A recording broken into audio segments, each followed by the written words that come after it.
Dr. Charles Nichols, or Chuck as he was affectionately referred to by those around him, is being remembered as a mentor to many, a beloved teacher, influential speaker, and pillar of the Steinbach community, after losing his battle with cancer earlier this week.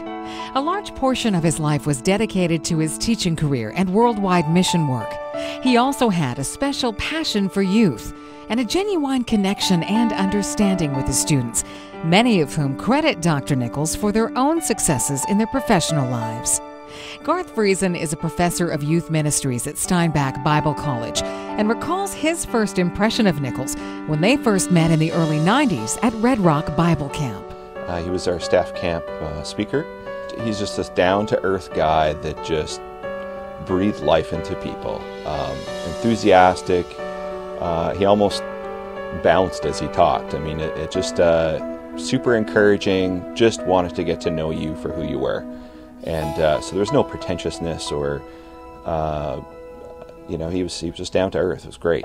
That initial friendship would develop throughout the next decade and beyond after Friesen enrolled at Providence University College. He was teaching up in the seminary. I was down in the college.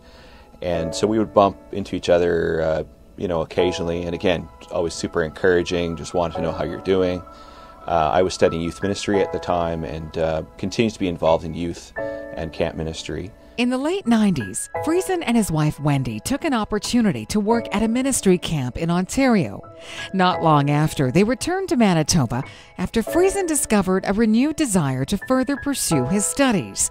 It was Dr. Nichols that Friesen turned to for advice. I talked to him and I said, "Chuck, what do you think? Do you think I could do this graduate studies thing?" And he just looked at me and says, "Yeah, absolutely. If he'd love to have me as a student." And so I applied, got my master's degree, and so studied under him. And I would say he became my mentor at that time.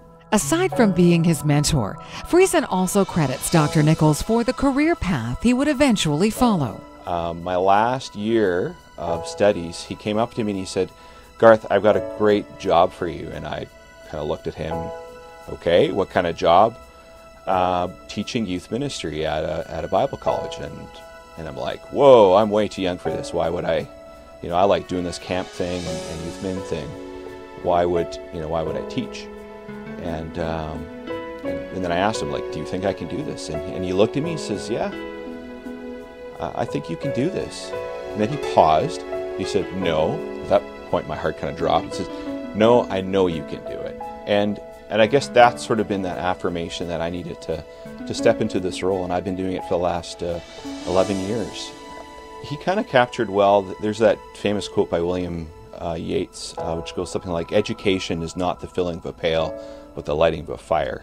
He's one of those guys that that just inspires people to do what God is calling them to. And so, yeah, he was a big part of me finding my calling, and he didn't look down on me because I was young. He rather just encouraged us, "Go for it, Garth, you can do this thing." Like so many others whose lives were impacted by Dr. Nichols, Friesen says that Nichols' passing will leave a huge void in the lives of all who knew him. It's an incredible loss. He caused in other people a desire to grow, to learn more, and to bless others. And he literally traveled the world doing that. Not only was he a great mentor and teacher, he was my friend. And so to let go of any friend is incredibly challenging. But we can all say that he led an amazing life, that he didn't live with regret. He did what he was called to do. And I think that's the inspiring thing, and that's something for me as a teacher.